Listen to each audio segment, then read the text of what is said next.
Hello and welcome back to another edition of TCS News. I'm Ruth. And I'm Mingo. Today we'll be going all the way to the country of Madagascar to talk about the military takeover. We will also talk about some exciting events that took here in TCS. So let's get started. On October 12, 2025, CAPSAT, an elite unit of the Madagascar Armed Forces, overthrew the government of President Andry Rajoelina. This is followed by a series of events that had accumulated. For some background information on these events, on September 25, 2025, there were young protesters on the streets of Madagascar's capital, Antananarivo, demanding basic needs. There had been both electricity and water outages for a long time, and the people were growing increasingly restless as a result. They also had demanded several additional things. Some of these included accountability, the end of corruption, and a change in leadership, among other things. This had led President Rajoelina to dissolve the government by firing his prime minister, Christian Natse, and the entire cabinet to try and appease the protesters, which actually made things worse. That's right. In fact, this made protesters angry because they saw major political corruption. President Rajoelina tried to get the protesters to come to talks, but the protester had denied his request because over the early days of protesting, 22 people were reported dead. This is because of the violence security forces showed towards the protesters. Protesters said that they would not talk to a government that kills its own people who want change.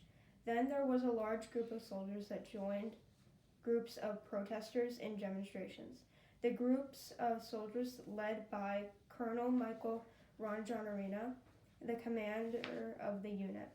Colonel Ranjanarina called for President Rajoelina to step down from office, but Rajoelina had already fled the country. Colonel Ranjanarina had taken on the authority and said that the military council would be in charge of the country for at least 18 months before new elections. Ranjanarina said he would be the president for this time. He was sworn in already, and this caused Rajoelina to speak out. He called it an illegal attempt to seize power in Madagascar. Currently, Rajoelina's location is being kept private. He actually made a speech on social media where he said he had fled the country because he feared for his life and even claimed there was an assassination plan for him. In addition, he mentioned that the Constitution needs to be respected and that he is still the president of Madagascar. However, lawmakers had already impeached Rajoelina. On October 15, 2025, Colonel Ranjanarina came out to say he was going to be sworn in as president a few days later. Thousands of protesters danced, marched, sang, and waved banners denouncing Rajoelina as a French stooge because of his dual citizenship and support from Madagascar, a former colonizer. Many were waving Madagascar flags and the signature Gen Z protest banner of a skull and crossbones from the Japanese One Piece anime series. Protesters used the One Piece flag because it symbolizes freedom, rebellion against unjust authority, and fighting for the oppressed, which were themes that resonate with young people protesting corruption and inequality. A high school student said that she was happy that Rajoelina was finally gone because they could have a fresh start. And like Ruth said at the beginning, CAPSAT had joined the protesters over the weekend, refusing to use their weapons on the people. This is because the protesters were actually peaceful, and Rajoelina was using his power to hurt those peaceful protesters. For some information on Madagascar, it has an average age of less than 20, with a whopping population of 30 million. 3/4 of these 30 million people live in poverty. A lot of the leading causes of death in the country include illnesses related to malnutrition, like diarrheal diseases. Madagascar is actually one of the poorest countries in sub-Saharan Africa. It's also one of the 7 countries with the lowest real per capita income today than back in 1960. In my opinion, these young people standing up for what they believe is very important. They want change and they're not afraid to rise up. The situation is very dire, and young people are fighting for their basic needs is a very honorable thing to do. I agree with you, Mingo. I really admire these groups of young people trying to get their necessities. This really shouldn't be happening, yet they're still raising their voices and demanding essentials like water. I think the way they continued to fight while seeing how the president didn't want to do much was actually amazing. You can see there are many young protesters fighting for their countries, like Nepal and even here in our own country. Now let's move on to some TCS news. On Thursday, we had our monthly financial literacy seminar with Miss Kathleen and Miss Diana. Miss Diana works at Berman McAleer as Director of Client Services. Her job is to manage the CSIA team and try to improve Berman McAleer's work efficiency. During the seminar, we were separated into students new to the school and continuing students. I went with Miss Diana and the other new students to the back classroom. We covered topics relating to financial needs and wants, interests, difference between credit cards, fixed expenses, and variable expenses. As for the continuing students, we had to review a lot of information that we learned in our prior years with BMC. The review included a lot about savings and being able to differentiate between fixed and variable expenses. We talked about the government shutdown and how some essential workers can get their pay back, but some won't. When all the new students came back to the main classroom, we discussed the topic of a 401k. A 401k is a retirement savings plan that some workplaces may offer to you. You might be wondering why we need to be talking about a retirement plan in high school. To put it simply, the sooner you start saving and putting money into a retirement plan, the better off you'll be. We also talked about a Roth IRA savings account. This type of savings account is individual, and it's recommended for people younger with lower taxes. This differs from a traditional IRA, which contributes may be tax deductible now, but withdrawals in retirement are taxed as ordinary income. Ruth, can you tell us a bit more about how the seminar went? Of course.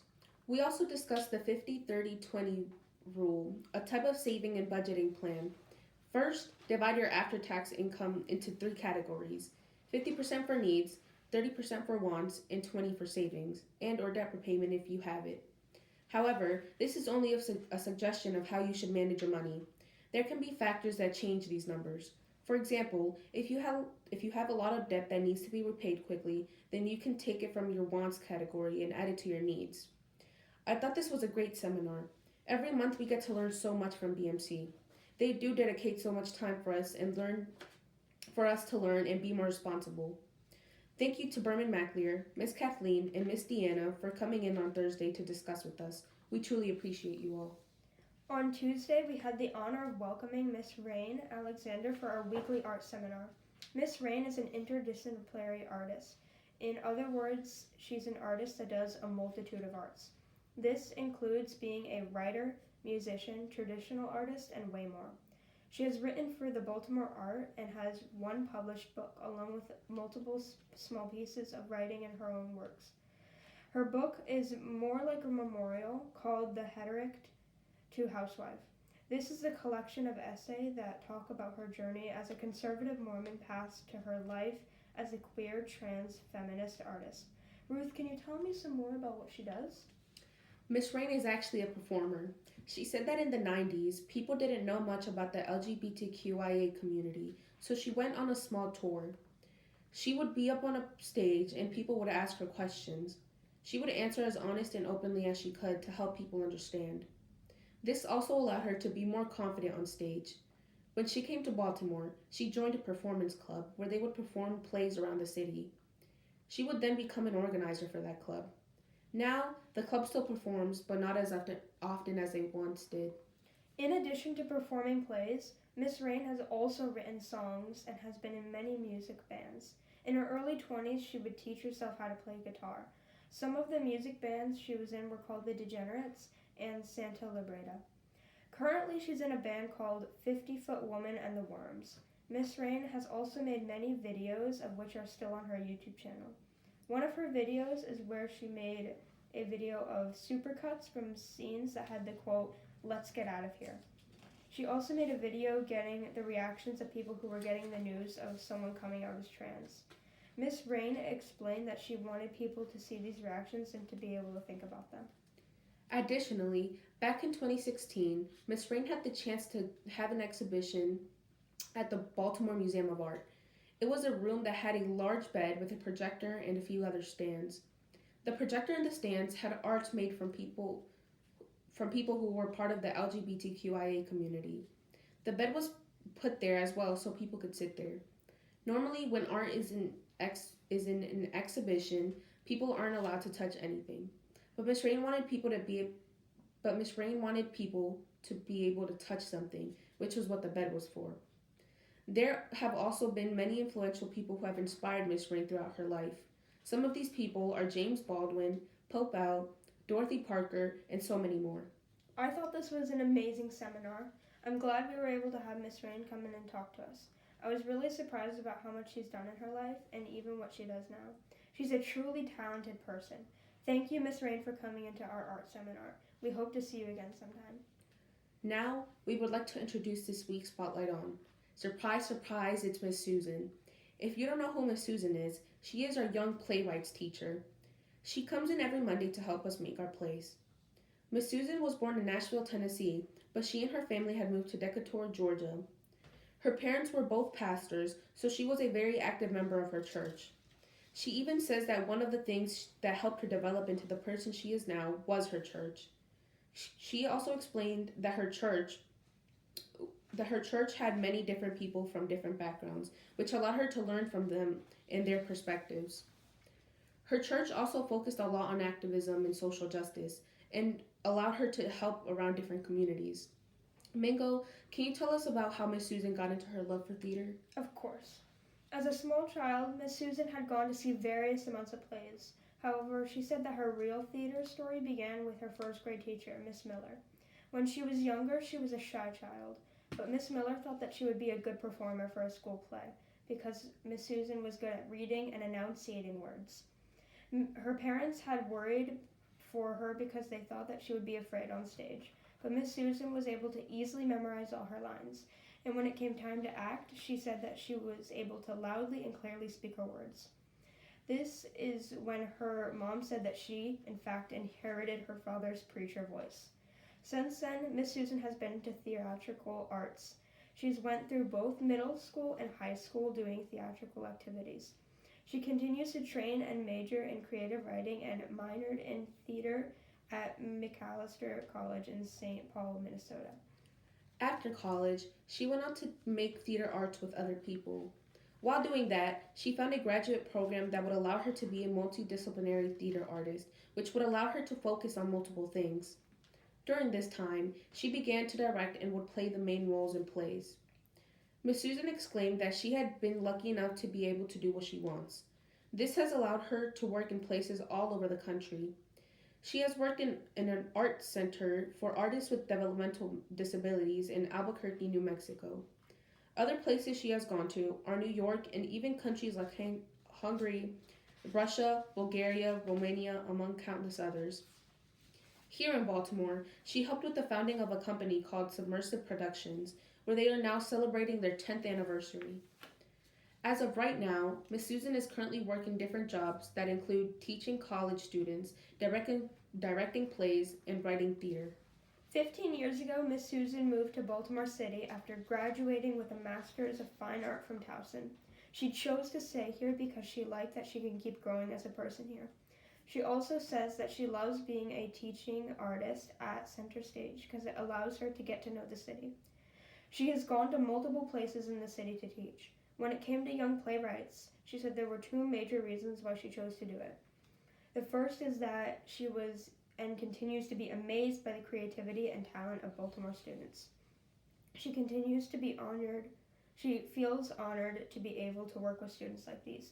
The second is YPF always helps her be a better artist, as it keeps her on her toes creatively and makes her enhance her own theater skills. Sometimes it can be a challenge to get some students' ideas out of their mind, but she helps them in various ways and tries to get them to describe their ideas first. Like stated before, Miss Susan was able to come to TCS because of YPF. It was able to fit into her schedule, and she actually lives nearby. She's been living in Remington for about 10 years now and has even passed TCS sometimes. She was always curious about our school and got the chance to come teach us here. To her, TCS was a very welcoming place, and she even got to learn more about Mr. Tom and the history of TCS. Wow, I really did learn a lot about Miss Susan. We want to thank you for coming in every week. I really have enjoyed these past YPF seminars, and I can't wait to get to write our plays. Thank you, Miss Susan, for being our spotlight on for this edition of TCS News. Now we would like to thank all those who brought lunch this week.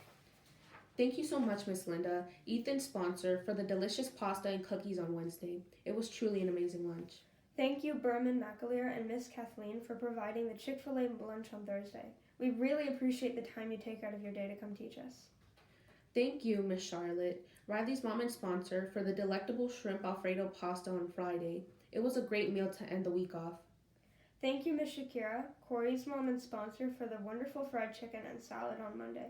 We appreciate your support towards the school. Thank you so much, Miss Peg, for the quesadillas, salad, fruit, cookies, and sweets on Tuesday. We have missed you so much, and it's so nice seeing you every once in a while. Even if you're not teaching us anymore, you still continue to support us, and we can't thank you enough for it. And finally, thank you for tuning in to this edition of TCS News. Make sure to like and subscribe and keep up with our news. Bye.